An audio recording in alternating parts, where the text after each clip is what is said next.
भारतीय विदेश नीति की सबसे बड़ी विफलता ये रही कि उसने सारे अंडे शेख हसीना की टोकरी में ही रख दिए और बांग्लादेश की दूसरी राजनीतिक शक्तियों से उन्होंने कोई संबंध नहीं रखा। उनसे उनका पूरी तरीके से अलगाव हो गया। ना ही ये लोग ये देख पाने में समर्थ रहे कि शेख हसीना के खिलाफ कितना गुस्सा पनपता जा रहा है। और जब उनके खिलाफ विद्रोह हुआ, हालांकि वहां पर भारतीय खुफिया एजेंसियां बड़े पैमाने पर ढाका में मौजूद थीं, उन्होंने ना भारत सरकार को खबर दी, ना शेख हसीना को सतर्क किया और उनके पैरों के तले की जमीन खिसक गई। वो सत्ता से उन्हें वहां से भागना पड़ा। अब प्रश्न ये है कि ये सब हो गया, चलिए यहां तक तो भारत सरकार की विदेश नीति ने बड़ी गलती की।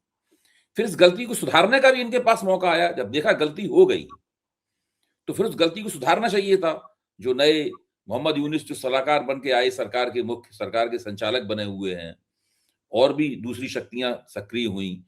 भारत सरकार को ये भी पता लग गया होगा कि वो जो विद्रोह हुआ है, उस विद्रोह के पीछे अंतर्राष्ट्रीय स्तर पर किसकी प्रेरणाएं थी, किसका नियोजन था। ये सब बातें भी छन छन कर अखबारों और मीडिया के जरिए हम सब लोगों के सामने आई और कुछ कुछ हम लोग उनके बारे में जानते हैं। भारत सरकार ज्यादा जानती होगी, मुझे पक्का यकीन है। हम मेरे जैसे व्यक्ति जो बाहर खड़ा हुआ है घटनाक्रम के, उसके मुकाबले भारत सरकार तो और भी ज्यादा गहराई से जानती होगी कि बांग्लादेश में जो हुआ वो क्यों हुआ। साथ में उसे अपनी गलती का भी एहसास होगा। इसके बावजूद भी वो कोई भी करेक्टिव एक्शन नहीं ले पाए, कोई भी संशोधनकारी कदम नहीं उठा पाए। उन्होंने शेख हसीना को भारत में शरण दी। इस वक्त वो लुटियंस जोन्स के किसी बंगले में रह रही हैं और देखा जाता है कि वो लोधी गार्डन में कभी कभी एनएसजी कमांडो से घिरी हुई टहलती भी हैं सुबह के वक्त। और यहाँ से वो शरणार्थी हैं भारत में, तकनीकी रूप से पूरी राजनीति करती हैं, अपने राजनीतिक बयान जारी करती हैं। वहां पर उन्होंने अपनी पार्टी की एक कोई मीटिंग, हालांकि पार्टी उनकी प्रतिबंधित है और शेख हसीना को मौत की सजा तक सुनाई जा चुकी है, उसको उन्होंने ऑनलाइन संबोधित भी किया। इस तरह की अफवाह है। मोहम्मद यूनुस ने उसका विरोध भी किया कि इसको यहाँ पे बयानबाजी की इजाजत नहीं मिलनी चाहिए। लेकिन भारत ने उन्हें शरणार्थी से कुछ अधिक की हैसियत दे रखी है। तो ये नहीं, इसका मतलब है कि भारत सरकार अपनी पुरानी गलती को संशोधित करने के लिए तैयार नहीं है। मैं 3 बातें कहना चाहूंगा जी। अभय जी इस पे। हम्म। पहले तो एक और चूक हमसे शायद हुई, हम्म। हम तो बाहर से देख रहे हैं, पर देखिए इस दौरान जब शेख हसीना की लोकप्रियता घटती चली जा रही थी, असंतोष बढ़ रहा था, तो इसमें खास तौर से पाकिस्तान से जो वहां के अतिवादी शक्तियां हैं, जमात इस्लामी और बीएनपी पार्टी, खालिदा जिया की भी पार्टी, और भी कुछ तत्व हैं जो भारत विरोधी तत्व थे, उनको बड़े पैमाने पर मदद पाकिस्तान से खुफिया तरीके से मिल रही थी। हम इसको देख नहीं सके, ऐसा मैं विश्लेषण कर सकता हूं, क्योंकि अगर देख लेते तो शायद उसको रोकने की कोशिश करते या शेख हसीना को चेताते कि देखिए ये हो रहा है, या तो आप अपना रवैया बदलिए या इस पर कोई प्रतिबंध लगाइए। अब इसमें पाकिस्तान का हस्तक्षेप बांग्लादेश में क्राइसिस के पहले और उसके बाद बहुत साफ दिख रहा है।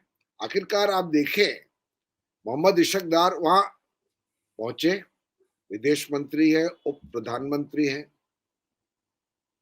मेरा ख्याल 10 साल बाद एक ऐसी विजिट हुई होगी। फॉरेन सेक्रेटरी टॉक्स शुरू हो गए, 15 साल तक रद्द थे, और हर तरह से पाकिस्तान ये कोशिश कर रहा है कि वहां पर भारत विरोधी जो तत्व है वो और सशक्त हो और चीन को एक तरह से बांग्लादेश में आने का रास्ता और साफ हो।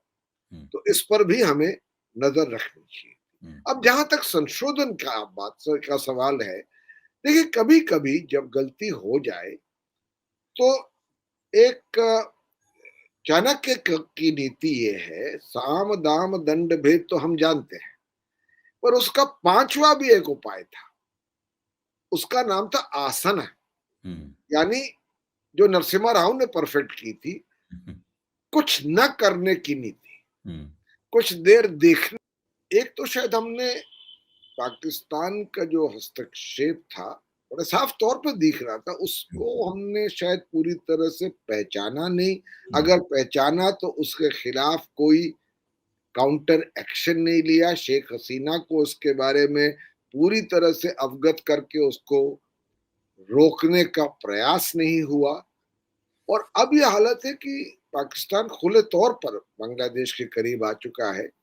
तो ये एक और चूक हमारी हुई है। दूसरी बात मैं आपसे कह रहा था कि जहां तक जो अब तक ये हुआ तो है, आप बहुत बहुत संगीन बात कह रहे हैं कि भारत की विदेश नीति की विफलता के कारण पाकिस्तान को बांग्लादेश के नज़दीक आने का मौका मिल गया, जो जो कि मौका पहले उपलब्ध नहीं था।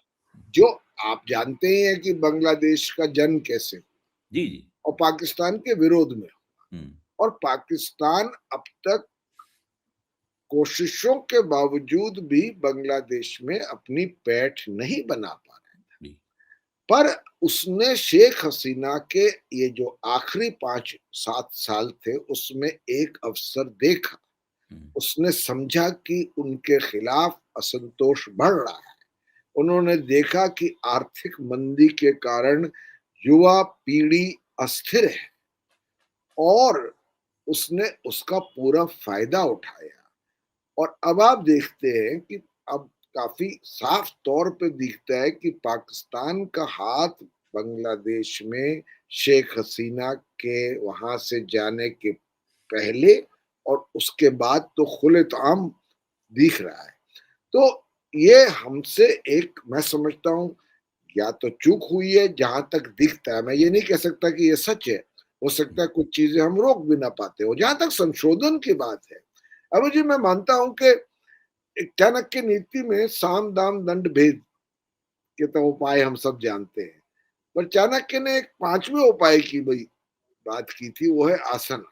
हुँ, आसना वो उपाय है जहां आप कुछ देर तक रणनीति के तहत कुछ ना करें, यानी sit on the fence hmm, and watch. तो अभी मैं समझता हूं बांग्लादेश में, क्योंकि 12 फरवरी को 2026 में चुनाव, तारिक रहमान बीएनपी पार्टी के वापस आ आ गए गए। हैं वापस। और मैं समझता हूं अवामी लीग का चुनाव में हिस्सा लेना, आप जानते हैं उस पर प्रतिबंध लग चुका है। और जो जमात इस्लामी है, चाहे वो उसकी एक न्यूसेंस वैल्यू हो, यानी वो हर भारत विरोधी तंत्र का इस्तेमाल कर सके और बांग्लादेश को शरिया की तरफ, एक्सट्रीम अतिवादी जो इस्लामिसिज्म है उसकी तरफ ले जाने का प्रयास कर रही हो, पर उसकी लोकतांत्रिक समर्थन कम है। बीएनपी ही लगता है अगर चुनाव होंगे और हो सकेंगे तो शायद सत्ता में आने के काबिल है।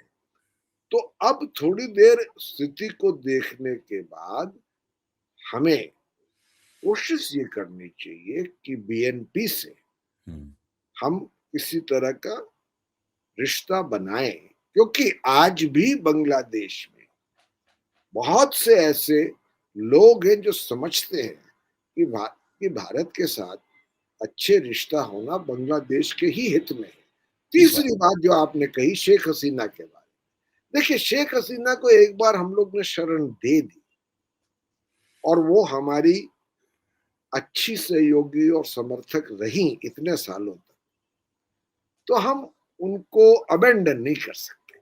फिर उसके बाद ऐसा लगेगा कि कोई किसी को अभी हमारे पर विश्वास नहीं रह जाए। अब जो भी हुआ, उन्होंने शरण भारत में लिया है, उन्होंने दोस्ती निभाई थी और हम उनको अब जो रख रखाव हमने दिया उसको हमें कायम करना चाहिए, ऐसा मेरा मानना है। नहीं, नहीं, मैं आपकी बात से सहमत हूँ, लेकिन कम से कम भारत ये तो कह ही सकता है कि वो यहाँ बैठकर राजनीति ना करें, कि उनकी राजनीति करने से भारत और बांग्लादेश के पहले से ही बिगड़े हुए संबंध और भी ज़्यादा बिगड़ते हैं।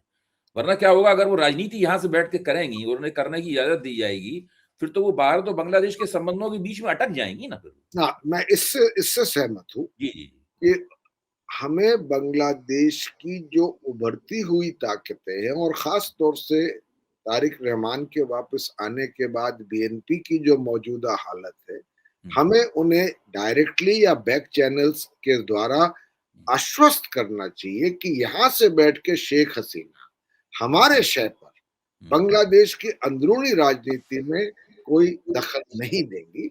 हुँ। इतना तो हमें आश्वस्त करना है।